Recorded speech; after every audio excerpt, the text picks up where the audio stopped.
स्वागत और धन्यवाद कि आपने अपना कीमती समय निकाल कर इस प्रोग्राम में आप लोग आए और इसको कवर आप लोग कर रहे हैं। बहुत बहुत धन्यवाद। आज एक बड़ा ऐतिहासिक दिन है, न सिर्फ अखंड ज्योति आई हॉस्पिटल के लिए बल्कि पूरे बिहारवासियों के लिए। आज ये Akhand Jyoti centre of excellence eye hospital जो 500 बेड का है, जिसकी आज उद्घाटन हुआ और जिसकी आज शुरुआत हुई है, यह हॉस्पिटल मस्तीचक में स्थित पहले से ही जो 250 बेड का हॉस्पिटल है उसमें बल देता है। और ये दोनों सेंटर मिला के मस्तीचक से ही 1,50,000 ऑपरेशन प्रति वर्ष करने का क्षमता जो है रखेगा। आज ये सेंटर ऑफ एक्सीलेंस शुरुआत होने से आपको हमारे जो टीम है जो गांव-गांव में जाती है, गांव से जो है रोगियों को चुनती है, चयनित करती है, उनको प्राथमिक इलाज देती है और फिर यहाँ पे उनको इलाज के लिए बुलाती है। आज उन सबको भी जो है और ज़्यादा बल मिलेगा, क्योंकि हमारे पास में लगभग 2 से 3 महीने का वेटिंग लिस्ट चल रहा है। आज ये सेंटर ऑफ एक्सीलेंस जो है, यहाँ पे आपको कुल 11 जो है आपको क्लिनिक्स हैं, अलग अलग जांच का, राइट आपका जो है रेटिना, ग्लोकोमा, नस का, पर्दा का, मोतियाबिंद का, भेंगापन का, हर प्रकार का जो इलाज संभव है वो सब कुछ यहाँ पे हो सकता है। उद्देश्य ये था इस क्लिनिक का कि दूर दूर से जो ग्रामीण क्षेत्र में जो लोग हैं, विशेषकर वो लोग जो अफोर्ड नहीं कर पाते, पहुँच नहीं पाते, उनको जो है ऐसी सुविधाओं को जो है मुहैया करवाया जाए। इस हॉस्पिटल में कुल 11 ऑपरेशन थिएटर हैं, जो कि आप कहीं भी लंदन, मुंबई, न्यूयॉर्क कहीं भी चले जाएंगे तो इसी प्रकार का ऑपरेशन थिएटर मिलेगा। और क्वालिटी वही रहेगा, जो चाहे जो संपन्न लोग हों, जो पैसा देके कराना चाहें और या जो फ्री में अपना इलाज कराना चाहें, सेम स्तर का जो है स्टैंडर्ड उनको मिलेगा। वहाँ पे क्लिनिकल क्वालिटी में कोई कॉम्प्रोमाइज नहीं है। आप सब जो है को बताना चाहेंगे कि अखंड ज्योति का जो मॉडल है वो 80-20 मॉडल पे चलता है। 80% निःशुल्क ऑपरेशन होते हैं, जो गरीब हैं, असहाय हैं, जो पैसा अफोर्ड नहीं कर सकते हैं उनके लिए है, और 20% जो लोग संपन्न लोग हैं वो लोग आके यहाँ पे उच्च कोटि का इलाज करा सकते हैं। आज ये हॉस्पिटल के शुरू होने से न सिर्फ सर्जरी ज़्यादा करने का क्षमता हमारे पास होगा, जैसे कि मैंने बताया कि 1,50,000 सर्जरी सिर्फ मस्तिष्क में ही से ही हम लोग कर पाएंगे, लेकिन साथ साथ एकेडमिक्स एंड रिसर्च में भी जो है काफ़ी बल मिलेगा। यहाँ पे नई पढ़ाई होंगे, आपको नए शिक्षण प्रोग्राम होंगे, DNB कोर्सेज होंगे, साथ में डॉक्टर्स से लेके पैरामेडिकल स्टाफ का ट्रेनिंग प्रोग्राम होगा, जो पहले से चल रहा है लेकिन उसको और सशक्त जो है किया जाएगा। साथ ही जो है आपको एकेडमिक्स एंड रिसर्च के माध्यम से यहाँ पे ग्रामीण क्षेत्र में जो हम लोगों का इलाज में क्या क्या पद्धति में होता है, नई पद्धतियाँ क्या हैं, टेक्नोलॉजीज नई क्या है, वो सारी चीज़ों का जो है हम लोगों को एविडेंस बेस्ड केयर देने में हमारे लिए और आसान हो जाएगा। आज ये सेंटर ऑफ एक्सीलेंस जो मस्तीचक, जो कि पटना से लगभग 1 घंटे के रास्ते पे स्थित है, वहाँ पे जो है ये केंद्र का शुरुआत माननीय राज्यपाल जी ने किया। साथ ही अन्य विशिष्टगण भी यहाँ पे उपलब्ध हुए और साथ ही जो है अखंड ज्योति के जो भी डोनर्स, पैट्रन्स, सपोर्टर्स, वो सारे लोग यहाँ पे जो है उपलब्ध हुए। साथ ही हमारे जो विशेष जो कलीग्स हैं उनमें जयेश पारेख भाई जो कि एडवाइजरी बोर्ड मेंबर हैं, श्री रविकांत जो सलाहकार समिति यानी कि एडवाइजरी बोर्ड के जो अध्यक्ष हैं, डॉक्टर अजीत पोद्दार जो कि मेडिकल डायरेक्टर हैं, इनके साथ साथ हमारे जो है अन्य ट्रस्टीज और सलाहकार समिति के जो लोग हैं और जितने हमारे स्टाफ और स्टूडेंट्स हैं, वो सारे लोग इस प्रोजेक्ट को सफल बनाने में आज यहाँ पे उपलब्ध हैं। और एक बार जब ये हॉस्पिटल पूर्ण रूप से जो है शुरू हो जाएगा, उसके साथ साथ ही हम लोग ये विश्वास के साथ कह सकते हैं कि बिहार में आपको इतना बड़ा केंद्र बहुत कम मिलेगा। ये केंद्र का उद्देश्य रहेगा ग्रामीण क्षेत्रों में जो वासी हैं उनको जो है इलाज देना। वैसे शहर से लेकर कहीं से भी लोग यहाँ पे आ सकते हैं, क्योंकि ये सेंटर ऑफ एक्सीलेंस है, तो हर प्रकार का उचित गुणवत्ता का इलाज जो है यहाँ पे उपलब्ध रहेगा। इस प्रोग्राम में आप सब लोग जो है आए, उसके लिए बहुत बहुत धन्यवाद। आपका यदि कोई सवाल है तो पूछें, उसका हम पे जरूर जवाब देंगे। धन्यवाद। शुरू होने में कितना वक्त लगेगा? छठ के ठीक बाद ही प्रारंभ होगा। आपको छठ के ठीक बाद ही जो है प्रारंभ हो जाएगा, और उसके बाद में फर्स्ट वीक ऑफ दिसंबर तक 100% सर्विसेज चालू होंगी। टू आई बॉल जो है नारी सशक्तिकरण प्रोग्राम है अखंड ज्योति आई हॉस्पिटल का, जिसके तहत जो है ग्रामीण क्षेत्र से बालिकाओं को 10वीं पास करने के बाद हम लोग यहाँ पे दाखिला देते हैं, और 6 वर्ष का जो है प्रोग्राम है जिसमें उनका दाखिला होता है, जो कि पूरी तरह से निःशुल्क है। उनका पढ़ाई लिखाई रहना खाना सब कुछ जो है फ्री है।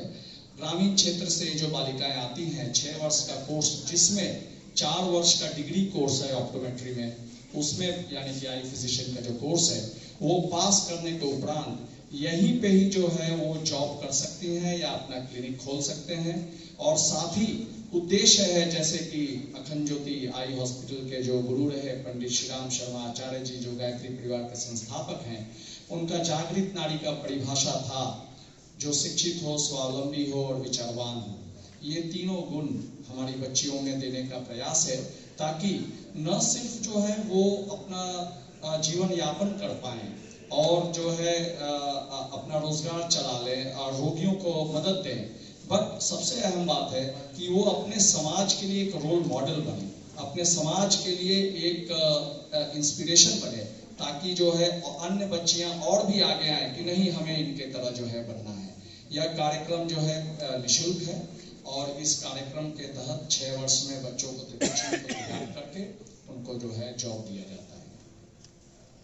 Happy to be associated with Akhand Jyoti. It's been now almost 7 years, and it's a fascinating project being done by fascinating people, and the kind of thing that they're doing, I think, is unique in the world, I would say, where you are combining the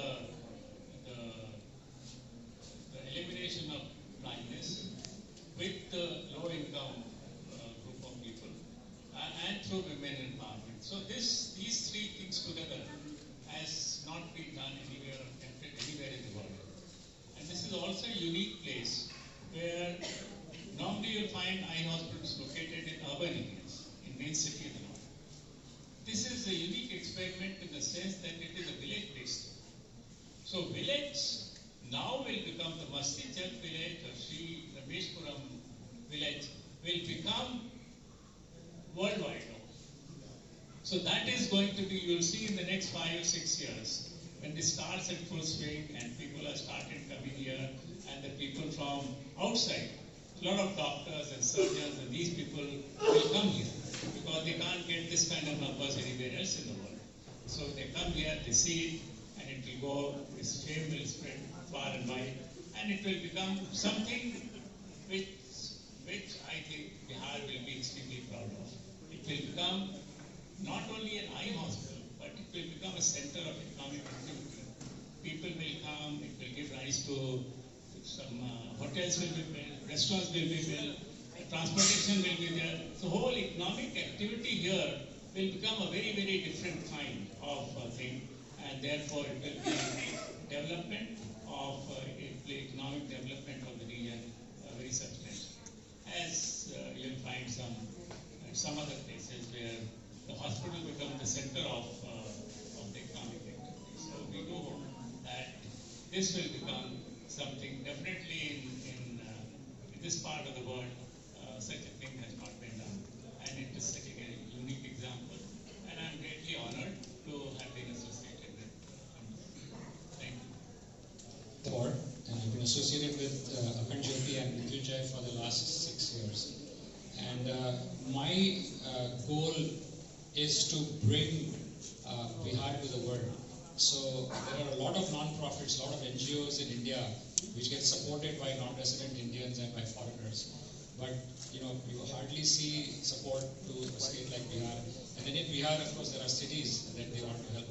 So therefore, when this whole project got started, which was the Center of Excellence, which is actually the first rural center of excellence in the world, then I'm super excited to bring not only non-resident Indians here to Bihar and to Mastichak to see the kind of size and scale and scope of what we are doing here. So whether they be donors, whether they are multilateral agencies, whether they are doctors and all sorts of people we want to bring here and to show their support to Akanjyoti Eye Hospital. I'm super proud that we've got this Center of Excellence starting today. And thank you all for coming today. Media और अखंड के शैशव काल प्रारंभ काल से मैं यहाँ जुड़ा हुआ हूँ. Community service is close to my heart, and that's why I'm here. Number one. Number two, why Center of Excellence in the rural? मैं बता दूं कि ये जो Center of Excellence है, ये अपने आप में विश्व में अनोखा होगा, जो कि ग्रामीण पृष्ठभूमि पर होगा. दूसरी बात कि अखंड ज्योति का जो बेसिक मॉडल है वो पिरामिडल मॉडल है, और सेंटर ऑफ एक्सीलेंस जो है पिनाकल है, तो शिखर. और इस सेंटर ऑफ एक्सीलेंस का मतलब होता है कि जो सर्विस हम देंगे, we always strive for the excellence, because world health organisation और international agency for the prevention of blindness, WHO and IFPB, उनका कहना है कि integrated people centred eye care. Integrated का मतलब eye health is a priority. जैसे कि आप लोग जनरल हेल्थ के बारे में जितने प्रायोरिटाइज करते हैं, उतना आई हेल्थ पर नहीं करते हैं. तो and I health is related with the economic growth of the country. जब एक आदमी को हम कैटरेक्ट की सर्जरी करते हैं या ब्लाइंडनेस से मुक्त करते हैं, अभी मैं बता दूं रिसेंट डेटा के हिसाब से 50 लाख लोग हिंदुस्तान में ब्लाइंड हैं, और 93% ब्लाइंडनेस प्रिवेंटेबल है, जिसको ठीक कर सकते हैं. तो WHO कहती है कि जो स्टैंडर्ड ऑफ केयर है, it should be available to everyone, whether irrespective of their economic status. तो आपको ना इक्विटेबल सर्विसेज देना है कि जहां सर्विसेज नहीं. इसलिए हम लोग का मंत्रा है कि रीचिंग टू द अनरीच्ड. आपको बता दें कि 30% लोग को यह अवेयरनेस है कि आई हमको बीमारी है, कहाँ इसका इलाज है, कहाँ हम जा सकते हैं. 70% लोग दे आर नॉट अवेयर कि हमको आई में कोई प्रॉब्लम है और ये ट्रीटेबल इलाज हो सकता है. इसलिए रीचिंग टू द अनरीच्ड, इसलिए उन्होंने कहा कि हम वहां पहुंचते हैं डोर टू डोर. हमारा विजन सेंटर, हमारा टेली ऑप्थेल्मोलॉजी वहां पहुंचता है.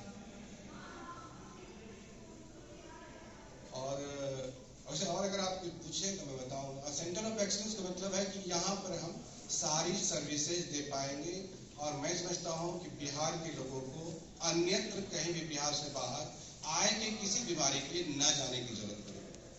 उत्तर भारत का संक्रमण नेत्रालय से कहा जा सकता है क्या? अवश्य.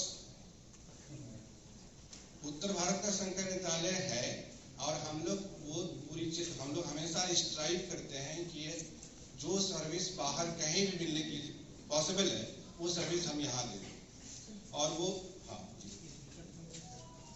वो इजीली एक्सेसिबल होगा, अफोर्डेबल होगा, कॉस्ट इफेक्टिव होगा, और same quality of the care होगा. स्टूडेंट यहाँ पे शिक्षा भी ले सकते हैं, उसके लिए क्या गाइडलाइन क्या होगा, प्रोसीजर क्या है उसका? हमारे पास ना जितनी भी तरह का एजुकेशनल प्रोग्राम है, चाहे वो पैरामेडिकल और एजुकेशनल प्रोग्राम हो, चाहे ऑप्थेल्मोलॉजिस्ट जो पोस्ट ग्रेजुएट करके आते हैं उनका फेलोशिप हो, ट्रेनिंग हो, या DND प्रोग्राम है जैसे equivalent to MS post graduation होता है. ये सारे अभी हम लोग फेलोशिप दे रहे हैं. जो ऑप्थेल्मोलॉजिस्ट को फेलोशिप दे रहे हैं, ऑप्टोमेट्रिस्ट को जो कि नेत्र सहायक का कोर्स होता है. इसके अलावा हम लोग कुछ सेक्टर में बच्चियों को मैनेजमेंट कोर्स और अकाउंट का भी कोर्स देते हैं. और इस सारे चीजों का हमारे पास प्रॉपर स्ट्रक्चर्ड करिकुलम है, फैकल्टीज हैं. सर, ये आपने एजुकेशन फैसिलिटीज बताई, इनका पूछने का सर मकसद था कि जो गरीब बच्चियां का जो एडमिशन होगा सर, उसका प्रोसेस क्या होगा एडमिशन का? बच्चों बच्चियों को लेने का जो क्रम है वो उनके इकोनॉमिक कंडीशन पे है। यहाँ पे प्रति साल अप्रैल और मई में जो है दाखिला का प्रोसेस शुरू होता है और अप्रैल मई में जो है सारे लोग जो है अप्लाई कर सकते हैं और उसके बाद में उनका एक छोटा सा इंग्लिश का परीक्षण होता है, क्योंकि सारा कोर्स तो इंग्लिश में ही होगा, लेकिन वो उतना मायने नहीं रखता है। मायने ये रहता है कि जब एप्लीकेशन ज़्यादा है और हमें जैसे 2000 एप्लीकेशन आते हैं, हमें 100 लेने हैं प्रति वर्ष, तो उस कंडीशन में हम लोग ये देखते हैं कि कौन कितना कमजोर वर्ग से है। जो जितना कमजोर वर्ग से होगा उसको प्राथमिकता जो है दी जाएगी, क्योंकि जो कमजोर वर्ग से होता है उसको कभी स्कूल नहीं मिला, तो कभी कॉपी नहीं मिला, कभी किताबें नहीं मिली, अब उससे कुछ सवाल पूछ भी नहीं, मेरिट के आधार पर सवाल पूछने भी जाए तो फिर वंचित रह जाएंगे। तो उन बच्चियों को जो कि मार्जिनलाइज्ड है और जिनको जो है इनफैक्ट हम कहेंगे यहाँ बहुत सारी बच्चियां हैं जो पहले आउट ऑफ स्कूल थे। आप सब जानते हैं हमारा शिक्षण व्यवस्था में बहुत लोग होते हैं, बच्चियों को कभी जाते हैं कभी नहीं जाते हैं, अटेंडेंस अभी धीरे धीरे बढ़ रहा है, लेकिन जो लोग मार्जिनलाइज्ड हैं, जो कमजोर हैं, उन्हीं को प्राथमिकता दी जाती है और वो अप्रैल मई प्रति वर्ष में एप्लीकेशन खुलता है, वहाँ पे वो लोग अप्लाई कर सकते हैं। फिर उनके और उनके पेरेंट्स के साथ एक इंटरव्यू होता है कि क्या आप अपने बच्ची को 6 साल तक हमारे पास छोड़ सकते हैं कि नहीं, क्या, ताकि 6 साल में विवाह वगैरह ना हो, ताकि जो है उसके पढ़ाई में कोई बाधा ना आए। कमजोर का तात्पर्य क्या हुआ, इकोनॉमिकल या सोशल? बोथ इकोनॉमिकल और सोशल बोथ। आपको जो है इकोनॉमिकल कंडीशन भी और सोशल कंडीशन भी, क्योंकि जो है हम लोग यहाँ पे आपने देखा होगा यहाँ मंदिर है और हर परिसर में अखंड ज्योति का जाएंगे तो वहाँ गायत्री मंदिर मिल जाएगा, यज्ञशाला मिल जाएगा। हर सुबह यज्ञ करते हुए हम लोग नारा लगाते हैं, नर और नारी एक समान, जाति वंश सब एक समान।